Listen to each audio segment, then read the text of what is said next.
Right, well, welcome back on the bank again with the old man. We're over Paradise Pit. I had a word with a lake owner and said I'd do a lot of sessions with my old man and stuff like that. Obviously explained that he's in his 60s, don't do a lot of fishing without me, and they opened up a special spot for him that was really nice of them.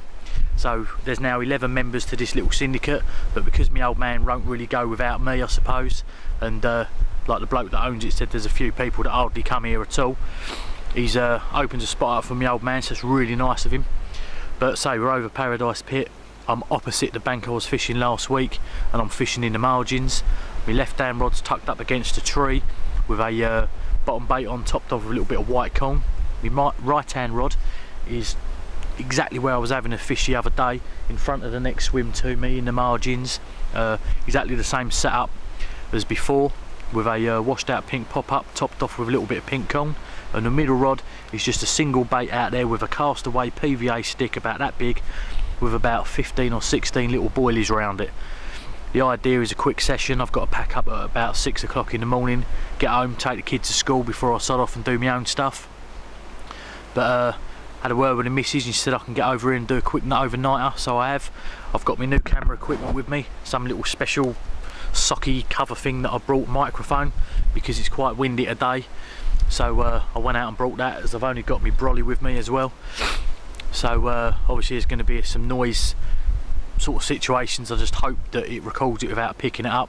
I've also got another little new toy. Some of you know on my YouTube page what it is, but this is it. It's a night camera for doing vlogs of a night time. Also for doing night shots. Pardon me. Over Bayswater, that you know, I do a lot of sessions over there. You're not allowed to sack the fish at night, so this is where this comes in handy. And because I'm doing quick night overnighters over here as well, and I'll be doing quite a lot of them, this is going to be in handy as well. Obviously just disappear up the bank a little bit, go into the woods, set this up, get all the cameras set up, take a little brolly with me so I can have it all set up permanently. And if I catch a fish or anything like that, I can go in there. It's literally not even a 30-second walk, not even that, not even a 5-second walk. Of 1, 2, 3 steps across the path, and I'm straight into a little woody area. My sling's on the path anyway and everything like that, so this is where I'll be doing it all. But the idea is to go up there, have this facing away from the lake, shine it up, set the camera on auto, take a few shots, and I can also do a vlog of a night time as well.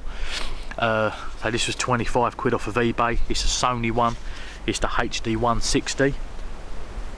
Goes spot on my little tripod that I've got, and obviously the camera will go on another tripod. But yeah, I'm starting to get all the camera equipment sorted now, ready to do these vlogs a lot better. Obviously got the underwater camera now as well. I've got to find myself another one, as I let one go with the bait boat that I had. I've got my new Shimano big pit reels with me as well, so it'd be nice to get a take and give them a test.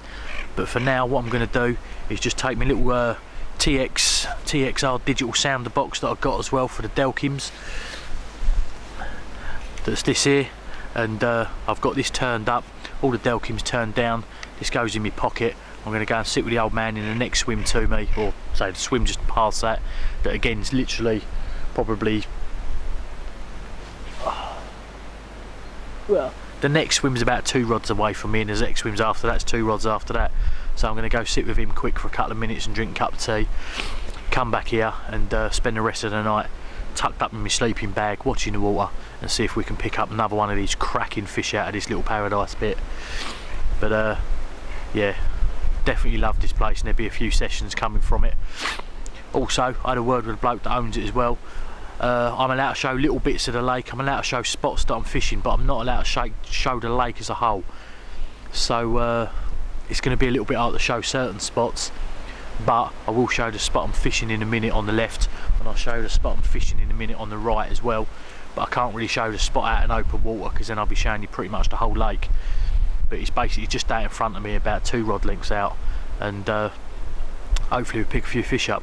So I'm going to go grab my tea, talk to you guys a little bit later, but for now just enjoy a few of the scenes, and let us know what you think of me customised Shimano big pits. Talk to you guys a little bit later.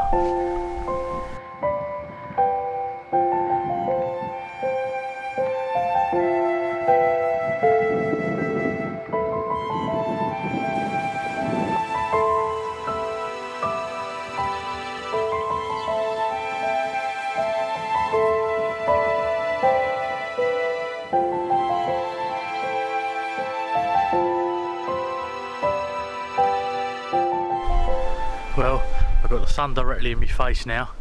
It's 7:30, so nothing's happened really the sort of hour. I've just got myself sorted now, settled properly, had a couple of cups of tea with the old man, grabbed myself something to eat, just, you know, put a few things in some different places and got myself really comfortable.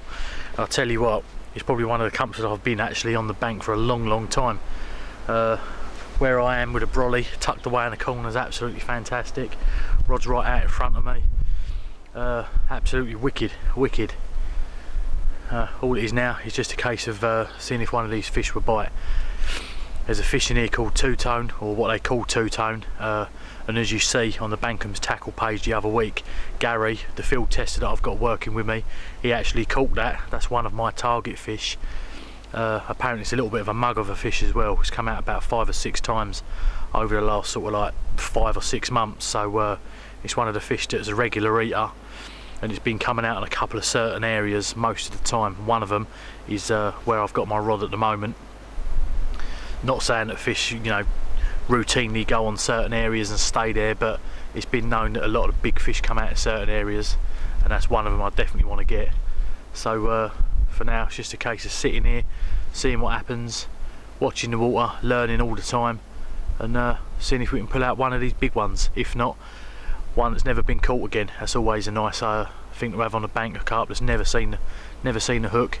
So let's see if we can have one. But for now, I'm just going to sit here, watch the water, and learn a little bit more about this lake. So I'll talk to you guys a little bit later.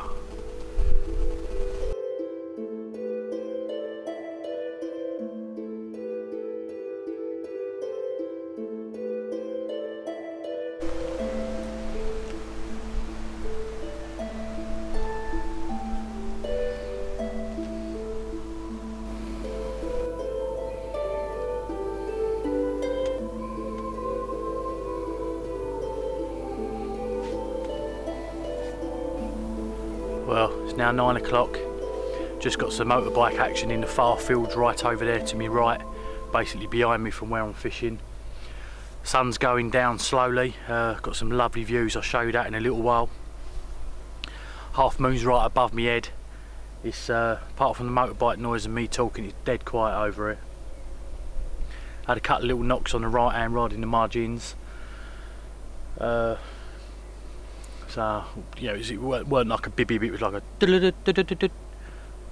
nothing happened, so I pulled it in. It was all clear of weed or any sort of sticks or anything, so I think maybe it's a bit of a liner. So I've took it back out there on the boat again, and this time slackened off a little bit more. Middle rod I've put back out again with a 5 or 6 boilie stringer, as you see me do a little bit earlier on, and that's now back out there with a few more boilies round it. So there's a nice bed of bait out there now. That will stay there now all night. And the one in the margins to the left, again I've brought that in, put another little hopper out there again of bait, and that's it now. It's basically just get myself in my sack, get myself warm, not that it's cold, but it's always nice to be warm when you're on the bank, and hopefully see if we can pull one of these cracking fish out of here. So I just hope this mic's working. I've got an indicator there that's flashing every time I talk, so I'm assuming it is. I just hope I'm not picking up a load of wind noise, otherwise all this filming I'm doing is a complete waste. But yeah, so my little paradise pit, as you know that I've called it. My old man's falling in love with it as well, slowly. It's just a case of trying to get some of these big lumps out for. So now I'm just going to get myself down there, get myself comfortable, have myself a roll, and just see if I can see any fish crash out before it gets too dark. But just show you some of the sunset that's going on right now. It's absolutely picturesque. Even though it's quite light here, the sun's going down. It's a beautiful red sky. So enjoy this little bit of footage, and I'll talk to you a little bit later tonight. Probably be dark by the time I do, but I'll have that new light on so we can test it, and talk to you a little bit later. So now, see you soon.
It's 11 o'clock and I'm using my light.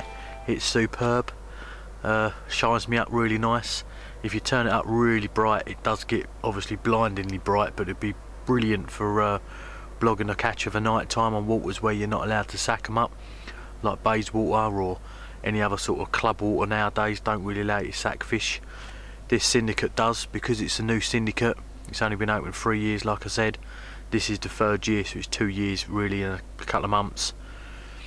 I say, and in here you're allowed to sack them up purely for the fact is they want every single picture of every fish caught, or as best possible, so they can mark it down in the book and find out what's coming out, what's gaining weight, losing weight, and so on.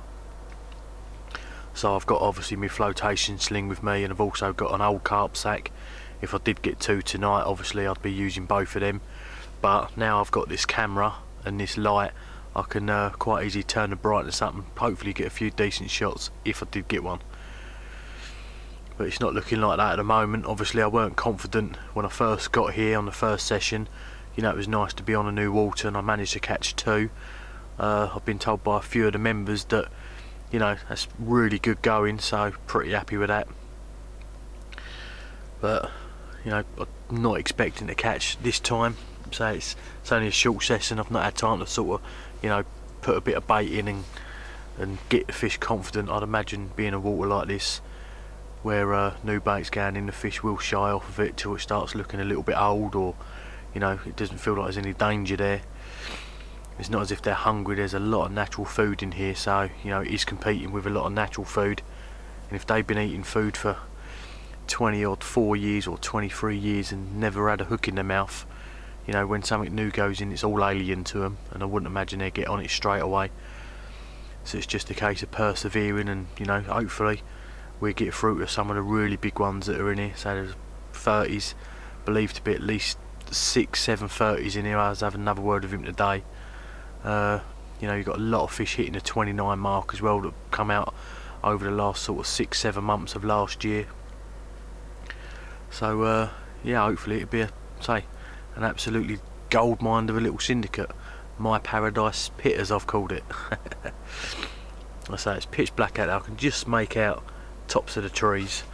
I've had a couple of bleeps on a few of the rods. Middle ones bleeped a couple of times. Right hand rods give a couple of little bleeps.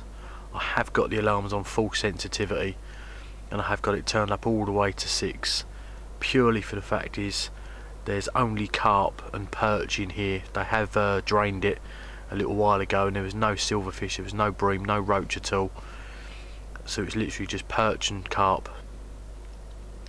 You know, it could be perch knocking a line, or it could be carp, so that's the reason why I've got them up quite high, just purely for the fact if the carp do come in the area and touch the line, it's giving me indications, and you know, it's at least letting me know that carp are in the area, or there's fish or something in the area anyway. But you know, it's pitch dark now. I've got 6 hours till I've got to pack up and be back on the road, so I'm going to get my head down for a couple of hours. Obviously if I get one I'll let you know, but if not, hopefully I'll get a little bit of mist and on the water and so on and so forth in the morning, and obviously I'll put a little update just before I go home. So talk to you guys soon, and so if I do get one, I'll hopefully sort everything out and get a decent photo of it, and also be able to hold it up in front of the camera and get decent sort of light on it. So talk to you guys later. I'm going to get my head down and get some shut eye. So talk to you soon.